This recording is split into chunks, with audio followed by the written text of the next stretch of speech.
We all want to be happier, but how do we get there? First, we start by realizing happiness is not a destination. Being happy consists of micro action steps every single day. I'm your host, Brittany King, and I'm here to guide you along the way.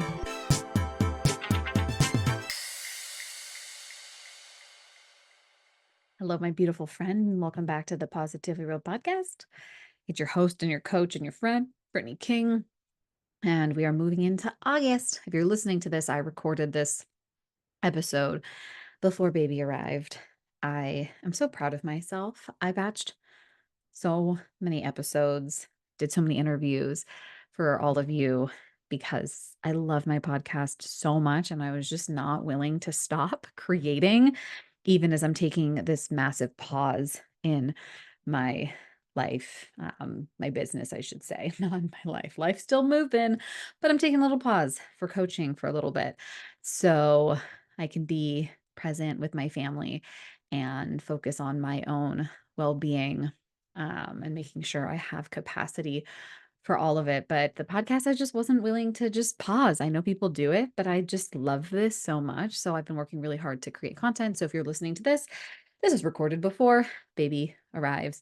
Very excited to bring this series to you. Last month we focused on feelings. This month we're focusing on healing. And there's a reason why I did feelings first and healing second, is because the art of healing is feeling. And I think it's so important to understand emotions and become more familiar with them and learn how to acknowledge, validate, accept, and then process and feel them. So that's why I started with feelings. And now I'm moving into these healing episodes. Now I'm speaking through the lens of my own personal experience, not as a coach necessarily. I'm not a therapist. If there's things that resonate with you and you want to start your own healing journey, I highly recommend reaching out to a therapist. There's so many different types of therapies. There's so many different types of therapists. So it's really important that if you've had one interaction with a therapist and it didn't go well, that you look around. Like, they're not going to connect with every single person. Same with coaching. I tell this to people all the time when they reach out for coaching. Like, I'm not the coach for everyone. Same thing goes with therapy. So you have to be just to know what you're looking for.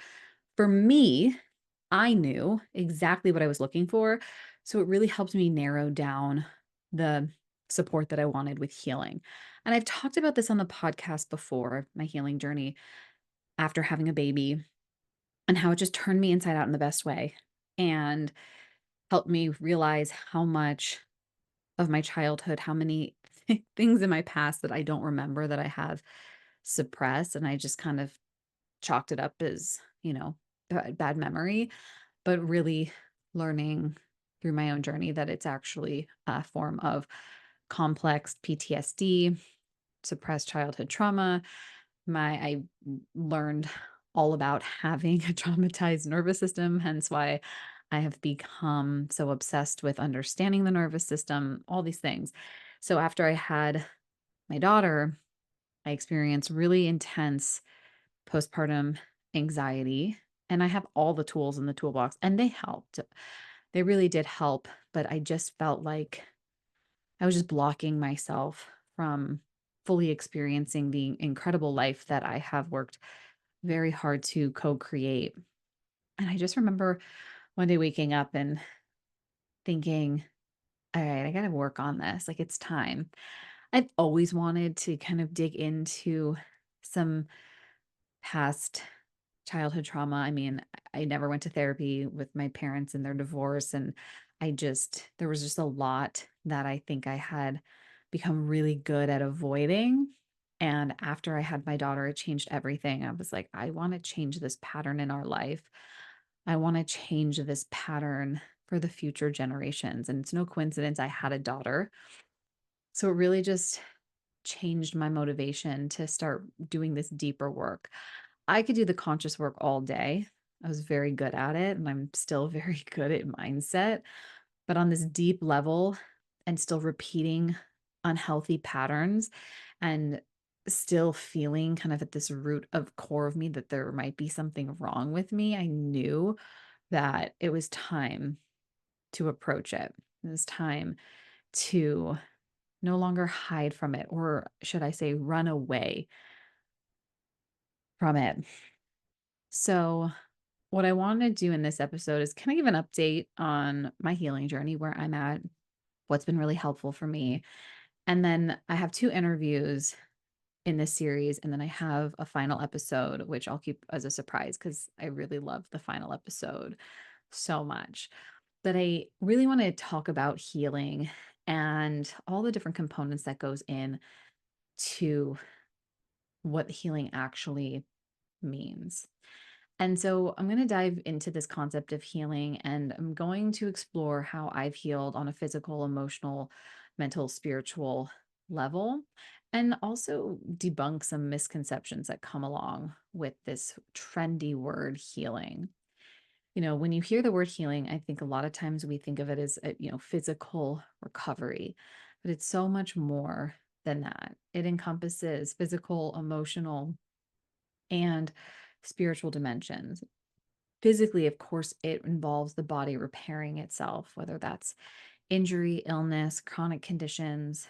Emotionally, healing means addressing and processing feelings, unprocessed trauma, and any sort of mental health challenge. And spiritually, it means finding peace and purpose and connection with something greater than ourselves. So, I have experienced healing in so many different forms. And, after the birth of my daughter, when my when I had such intense postpartum anxiety, I really decided to go the untraditional talking route. And I really wanted to figure out the somatics of my experience. I didn't need, I had done a lot of talking. I had done a lot of storytelling. I had done a lot of story rewriting. And it was all really helpful. But still in my body, there felt like a disconnect. So that's why I wanted to do somatic therapy. And then it's no surprise that I found breath work, because breath work really is such a big piece of the healing process of making myself feel whole and complete again. So through somatic therapy, somatic experiencing, breath work, and having a supportive community that I could talk to about these challenges, I found my way back to equilibrium. And healing is not linear. Everyone's journey is unique to them and their experiences. So,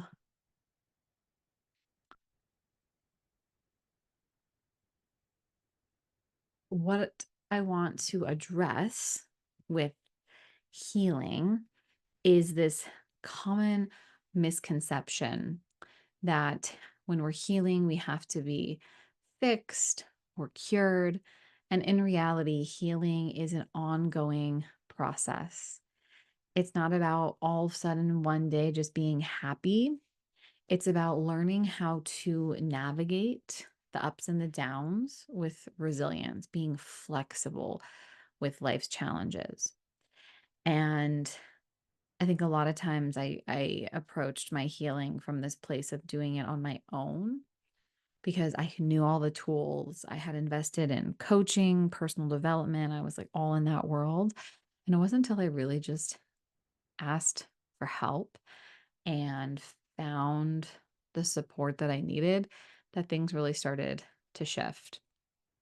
So when I started doing somatic therapy, it was essentially just giving me the space to process the unprocessed emotions that felt like they were too much, they were too big. I didn't have the skill set to process them. They were really scary from my childhood. And I found that the more that I was witnessed in these really difficult emotions, the less scary they were to me, the less intense they were to me, the less control they had over me. And so now I want to shift and talk about the healing power of breath. And I'll share my experience and then what I've witnessed by leading breathwork classes. So, breath work is to me the missing tool for healing.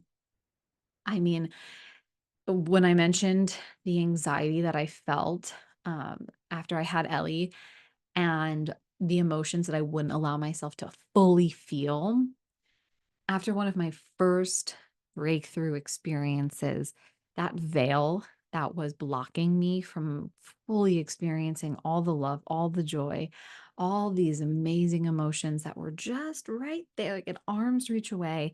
It was like that veil had been lifted and all of those emotions just poured into my body. Like they were all just waiting for me to allow myself to feel those emotions, to actually believe that I was deserving and worthy of feeling all the goodness that I've created in my life.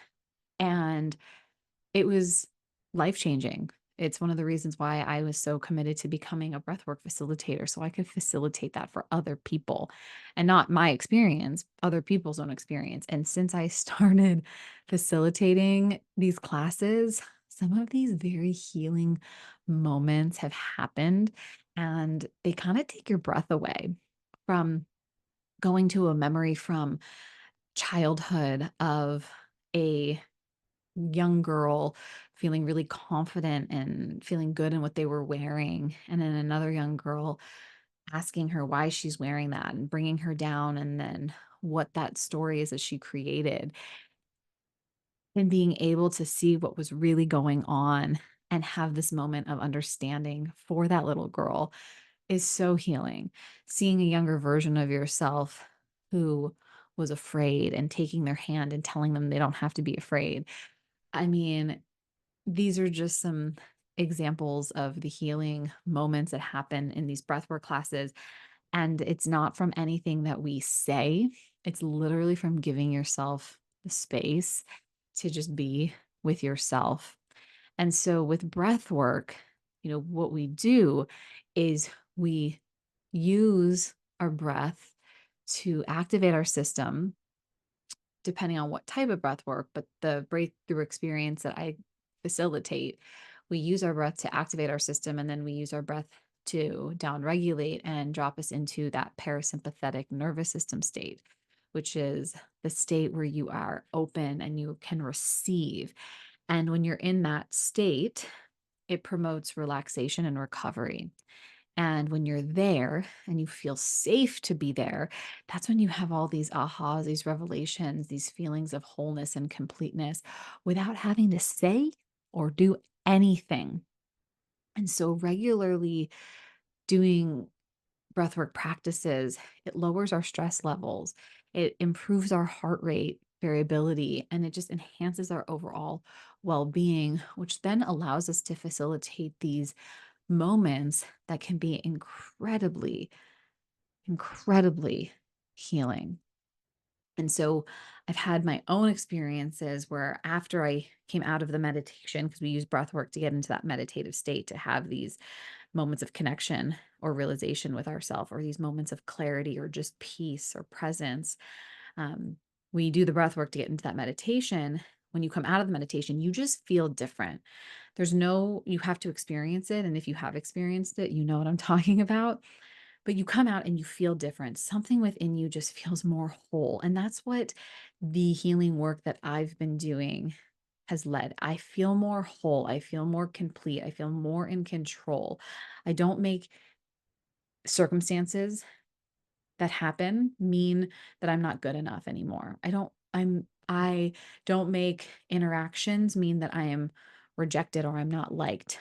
Of course, I still get triggered and I have those thoughts, but I don't give them as much airtime. I don't give them as much of my attention as I would in the past. And to me, like that is healing. So I've been using breath work specifically like this for over a year. And I find that breath work mixed with the somatic therapy that I've been doing has been 10 out of 10 a game changer. Now I had to stop doing the intense breath work and somatic therapy. Neither are recommended for when you're pregnant, because it does bring up unprocessed trauma and it's suppressed for a reason. And so you don't want to take a chance of the intensity of it because The goal is to create as much peace within the body and the mind when you're pregnant as possible because the baby's nervous system is being created in utero. So you don't want to introduce things that could re-traumatize myself and then ultimately create trauma unknowingly to the baby. Now it's impossible to like completely stay calm for the whole, 9 months, but if we can mitigate those experiences, we're going to. So when I found out I was pregnant, we just kind of put all of that on hold, but I still was doing the conscious work necessary to help manage triggers, reframe, even process emotion. Like I'd still process emotion, like I talked about in the previous episodes, but I just wasn't going into the core of it. And I find that you don't necessarily always need to go into the core. Like, of course, if you can go to a core memory and figure out, like, wow, this is exactly the moment that I started believing this about myself, that's great. But I find that since I haven't been able to do that, I still can do the work to help reprogram and rewire my brain anytime that a circumstance happens and I get emotionally triggered by it. I don't just push it aside and say, oh, I'll deal with this after pregnancy. I know the work that I can do. I know, and I do this from the level of consciousness with journaling. And journaling has been incredibly healing as well. So, journaling has been a powerful tool for emotional regulation. It gives you space from your thoughts. It helps you process your thoughts. It helps you see your feelings. It helps you gain insights. And then it also helps you release pent up emotions, like I talked about in the previous episodes about rage on the page. And there have been a lot of studies and research that has been done that show that regular journaling can help decrease anxiety because it gives you space. It helps also manage if you're feeling depressed. It also helps you see your thoughts and get them out of your head. And it gives you space for them to realize that you are not your thoughts. And when you have that space, it starts to loosen up those very, very intense but low vibration emotions. So, one of the things that I find really helpful is using journaling to help be an access point, to gain insight into what's going on in my subconscious, because that's where the healing happens. So, if I emotionally react to something and it's disproportionate to what's actually going on, I use that as an entry point. I'm feeling this way. Why am I feeling this way? Then it's going to introduce me to all the thoughts that might be feeding this feeling. I act in a certain way. I don't love my behavior. Why did I act this way? It gives me insight into my emotions, and then my emotions give me an insight to my unconscious thoughts. So that's how I use journaling. I kind of use it backwards, trying to get a deeper insight of how I'm feeling, what I'm thinking. I use my behavior as a guidepost to help me get to those deeper subconscious levels. Something that else that I do when I don't feel like I have anything to write about, I just write about what I'm grateful for. I find that even though we think we don't have things to write about, there's always something to write about. So I want you to think about journaling, less about like writing in a diary and just more space for you to connect and get to know yourself. People tell me all the time, I don't like journaling. I don't have time for journaling. I totally get it. It's just the only way to give yourself space from your thoughts, truly. Like, there's just no better way and simple way. And 10 out of 10 times when a client does this, and myself, I always feel better. And they're always like, "Oh, I don't know why I don't do this more often." I'm like, because the resistance is real. I get it. It's very real. And when you give yourself space and you see your thoughts for what they are, is just sentences and words on a page, it really helps take away the intensity. So that is how that's the next phase. So I started with breath work, somatic therapy, journaling, and then understanding the nervous system. So when I started going to somatic therapy, my therapist essentially, she didn't really diagnose, but she labeled me, I guess, for lack of a better word. And I don't like using label, but essentially, she told me that I had a traumatized nervous system and I had developmental trauma. And that's because when a lot of the painful things that happen, it was during very significant times of my development and growth. And it kind of stunted my growth in a lot of ways. And that's where I found the root of my being diagnosed with ADHD, dyslexia, not being able to focus, also just not being able to regulate my emotions, all the things. So, as you know, the nervous system is like everything, right? It's controls everything from how we experience the world, from what we feel in our body, to all of our important processes that are happening unconsciously without us having to think about it. I think about this a lot with just growing a human. Like the fact that I have grown a human once, I'm doing it again. And, so many women also go through this experience. Our body's doing it unconsciously. I'm not thinking about the steps that it takes to grow a human. My body's just doing it. That's pretty incredible, right? And so our nervous system is like that control center that's sending all these messages and from your head to your brain to your body to your brain. And it's also what has helped us survive as a species. So, thanks to the sympathetic nervous system, that's our fight or flight response, that has helped us survive and get out of danger for most of our life. The parasympathetic nervous system is where we rest and digest. And both balancing these systems is a key to healing.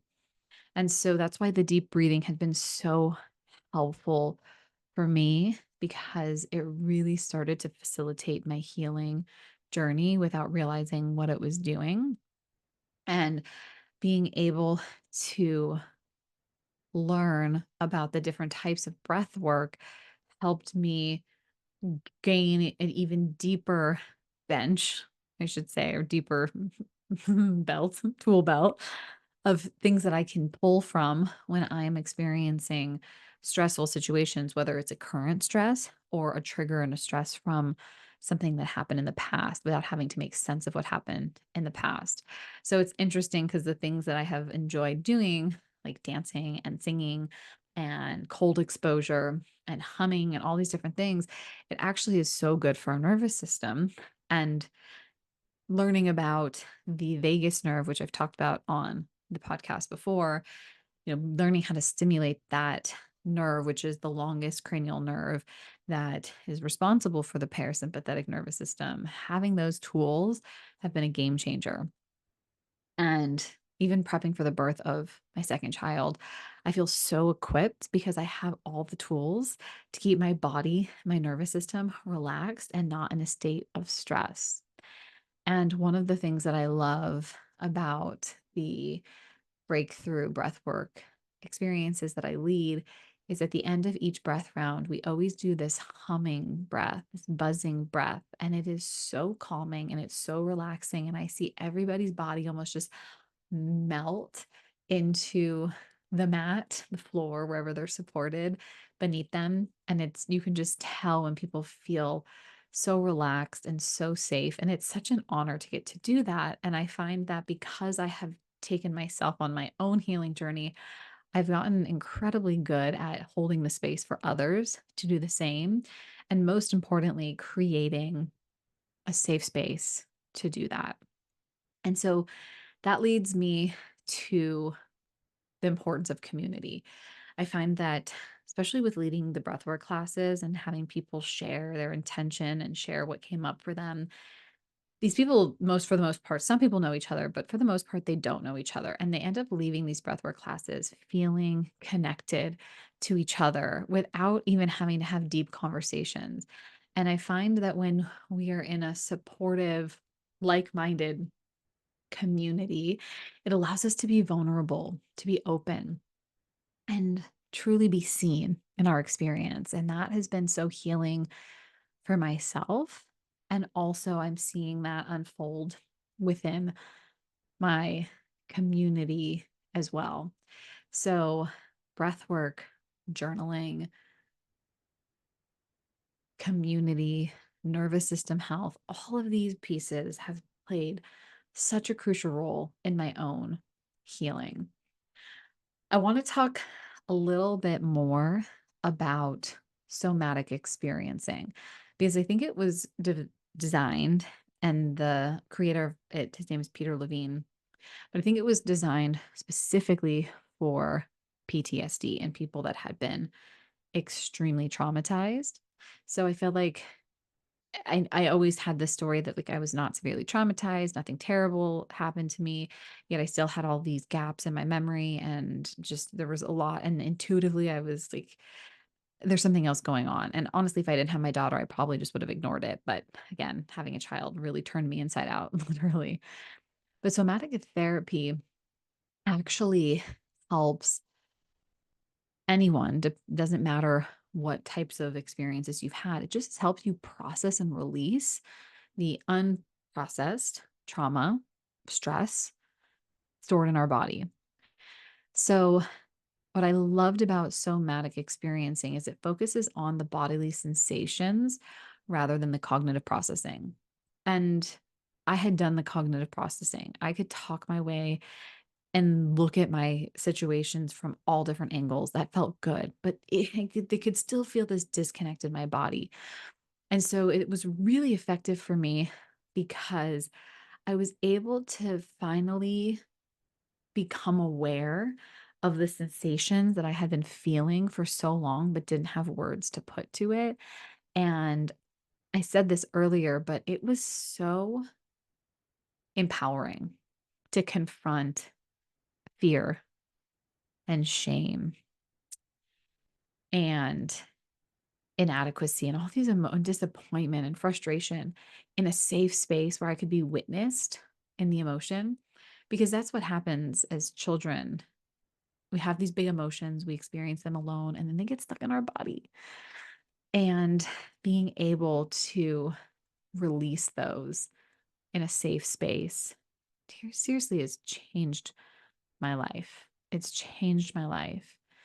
So, what is somatic experiencing exactly? It helps slowly and gently guide people to become aware of their bodily sensations, the sensations of emotions, and our responses. So, the goal is to gently release any pent up energy associated with past trauma. And this ultimately helps reduce symptoms and promotes healing. And this to me has been the missing piece in my life because like I said, I was very good at focusing on things cognitively, but I was missing the connection with my body. And so one of the most helpful strategies that I find with somatic experiencing is called notice that and then what.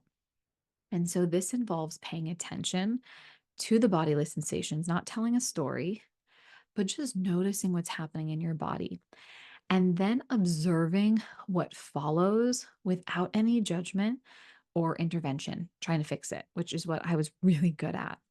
And so this process can help you understand and manage your responses in the future more effectively. It's not like it all goes away. I can't stress that enough, but it just helps you manage the triggers. And I can confidently say that I have learned how to manage my triggers so much better than I ever would have if I hadn't done this work. I'm so grateful for it because I've been triggered time and time again by my toddler and just this new season of life. And by no means are these moments not messy because they really are. But over time, I have learned to stay grounded. I have learned to stay calm in those moments. I have learned to accept the emotions and the sensations that come up. I've also learned to get curious about what is coming up for me because that's truly what it's about is if I'm getting triggered by something, it's not by what's triggering me, it's my own stuff and giving myself the space and the love and the curiosity to figure it out instead of judging myself, which for most of my life, I just did. I just judged myself. I thought it should be better than what I was doing. I was really good at being happy, or so I thought, but I was not great at acknowledging the whole range of emotions that all human beings experience. So notice that. And then what? I want to wrap up this episode with a guided meditation for notice that and then what. What I'm going to do is share it now, and then I will make sure you can download just the audio of this meditation so you can use it yourself, so you can access it yourself. But I find that it's really helpful. And the more that I do it, the less I necessarily need to meditate.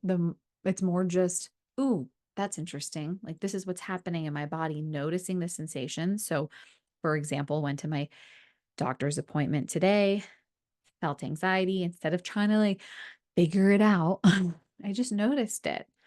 And then I just paid attention to what came after. And it just helped me understand the experience that I was having without trying to fix it. I think that's the best gift that we can give ourselves because, like I said at the beginning of this episode, we're not broken. We don't need to be fixed. And I think that's the main misconception with healing is that we're broken or we have a lot of work to do. It's not linear and we don't ever get to a place where we stop healing because healing and growing go hand in hand. And the more that we can give ourselves that space to heal, to feel, it builds our capacity so we can grow and evolve into the person that we are meant to be. So, I want to wrap up this episode and I'm going to guide you through this meditation. Notice that and then what? This is going to help you become aware of your bodily sensations and your emotional responses without judgment. This is going to help manage those responses, like I said, but ultimately promote healing. So if you're listening to this while driving, come back to it. Definitely, you don't want to be driving. You want to be in a place where you can be relaxed.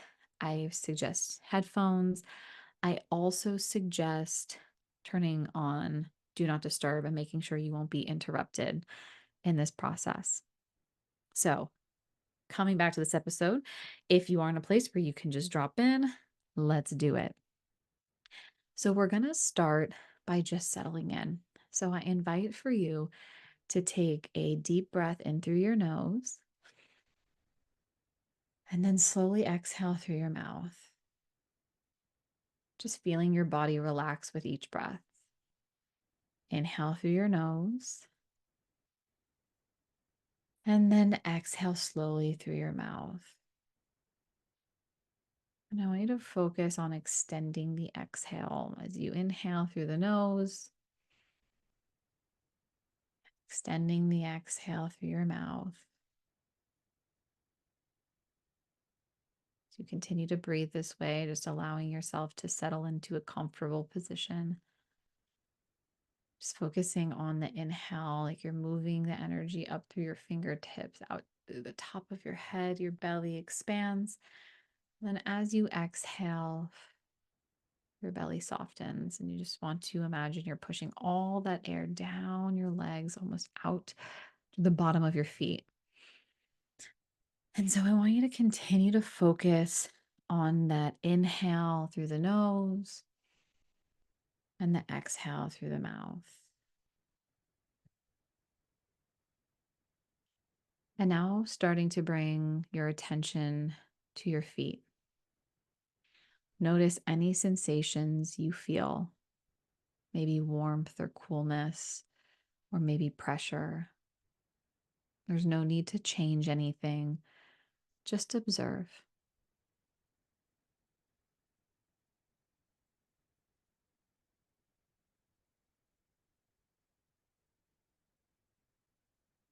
Slowly move your awareness.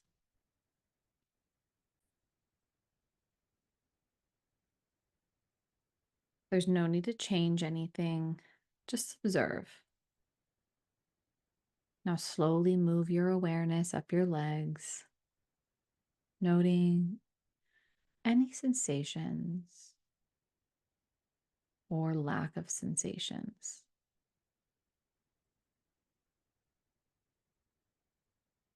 Continue this journey up your body, bringing your attention to your hips, abdomen, your chest, just noticing the rise and the fall of your breath. Moving your awareness to your back, your shoulders, your arms, and observing any areas of tension and focusing on relaxing each part as you move up your body.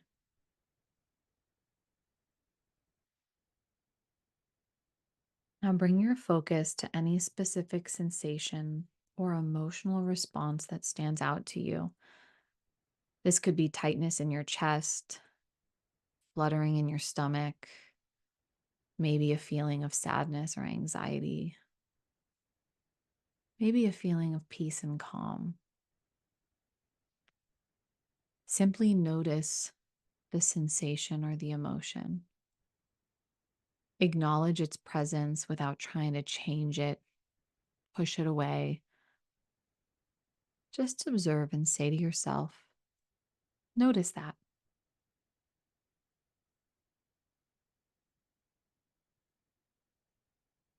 Now allow yourself to stay with that sensation for a moment. Observe what happens next. Does the sensation change? Does it move? Or does it stay the same? Does another sensation or emotion arise? Simply watch the process unfold without any judgment.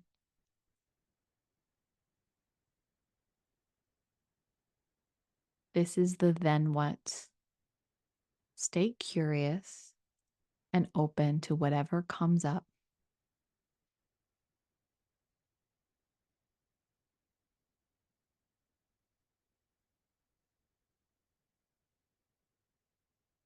Continue to breathe deeply and stay with this observation for a few more moments. Notice any shifts in your body or new emotions that arise, and allow yourself to be fully present with whatever is happening right now. Know that it is okay to feel and experience these sensations.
Now, gently bring your attention back to your breath.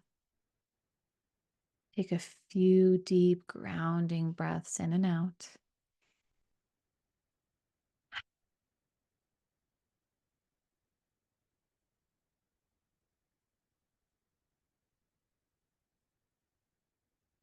Whenever you're ready, slowly open your eyes and bring your awareness back to the room. Take a look around your space. Look behind you, above you, over the other shoulder. Just take a moment to notice how you feel after this practice.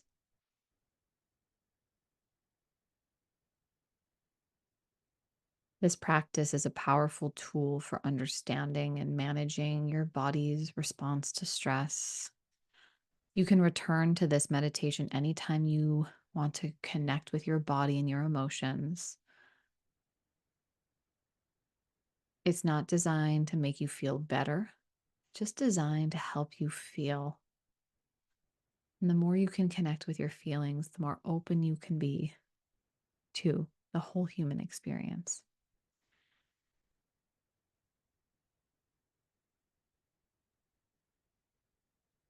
All right, my friends, that's what I have for you today. Hope you enjoyed this episode. Please listen to this meditation anytime that you need it. I hope that my story has helped inspire you. If you're kind of that type of person that just has done a lot of the work and kind of feels like there's some sort of disconnect. It's very important. I can't stress this enough that there's nothing wrong with you. If you're like me and I was always looking for something wrong with me, and to this day, I still have to be on myself about it because it is so deep rooted. There's nothing wrong with you. You are not your behaviors. You are not your adaptive strategies that you used for survival whenever you experience something from your past that was just too much, too soon, or too fast, whatever it was. You are not those things. You are not broken. You do not need to be fixed. What you want to do is think about coming home to yourself, connecting with yourself. And to me, that's what healing is. Healing is the act of becoming whole. All right, my friends, until next time, remember to love yourself, own your happiness, and let your light shine because you're so worthy of it. Till next time.